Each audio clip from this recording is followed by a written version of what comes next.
Here we go. You've read about him. You have heard all the rumors. So here now, direct from the studios of the Lighter Than Air Ministries in Cotati, California, stepping to the microphone, may I introduce to you the good chaplain, Chaplain Dennis Keith Hale.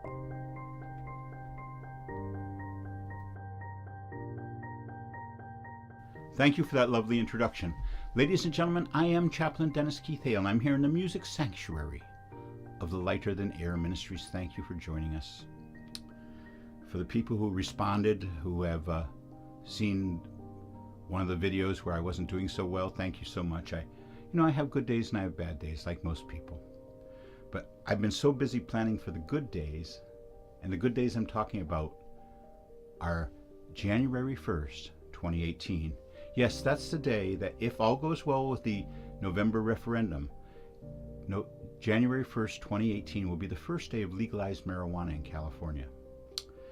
This ministry has decided to take it upon as our mission to work towards serving those who will have their first puff or their first taste of cannabis, their first lick perhaps of cannabis on that day, January 1st, 2018, and then every day thereafter, when 15,000 people each day decide to smoke marijuana for the very first time.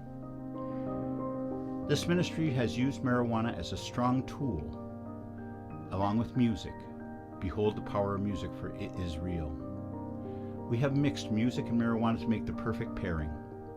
We've offered this spiritual way to absorb marijuana since we started working with it in 1993, from when we first started helping people.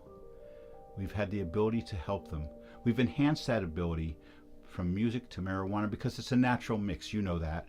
The sound of your mother's heartbeat sets the tone for the rest of your life, continually looking for a harmony. That's what makes life so beautiful. Ladies and gentlemen, we need to prepare for those people who are going to make that decision, which we believe is a spiritual decision, a decision to smoke marijuana for the very first time. This ministry feels obligated to help. We see how wonderful it can be in the right hands and how sad and demoralizing it can be for people who won't get off the couch. Life is an important part of our whole treatment here. We celebrate life, and we work with you to enhance life using cannabis products, using marijuana. The 15,000 people who try marijuana for the first time each day during the first year of legalization need to have that relationship, or it won't work right. So we're working hard. We're trying now to find a sponsor. Yes, we're trying to find this the first time in the history of this ministry since 1993 that we've had to reach out and seek sponsorship to help bring spirituality and joy and comfort and contentment, to bring these elements to the outreach to smoke marijuana.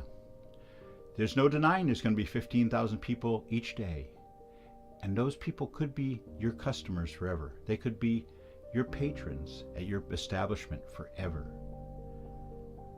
We know that all things can be destructive, but look at the destructiveness of alcohol. If we can get people to take a puff and not a pill, if we can get people to take a puff and not a swig of alcohol, we will have benefited.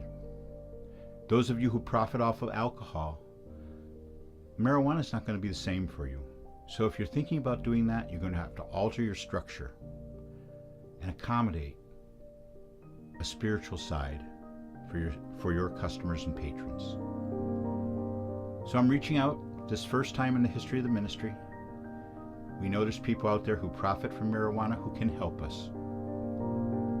If you know a friend, a family member who's thinking about smoking marijuana for the first time, if you're an uncle or an aunt or a niece of a nephew, someone who needs the comfort and contentment that marijuana can bring, please contact this ministry. We'll put you in touch with the right people. On that, I'm going to say thank you. This has been a hard decision for this ministry to decide to reach out to the commercial world. And we hope that you will not think it less of us, for we are the Lighter Than Air Ministry in Cotati, California. Thank you for all the cards and letters. We appreciate the emails. Cards and letters we don't get much of, but emails we get lots of. So thanks again, Chaplain Hale saying good night. And as you go through life, may you know mercy. And when you go, may you go with grace. Good night. And that's it, ladies and gentlemen. We have just had the distinct pleasure of the company of today's new voice for peace and harmony in today's troubled world. This brings us to the end of another in the series of Waking Dreams, and with it the cosmic attention of the chaplain of the Lighter Than Air Ministry. Good night.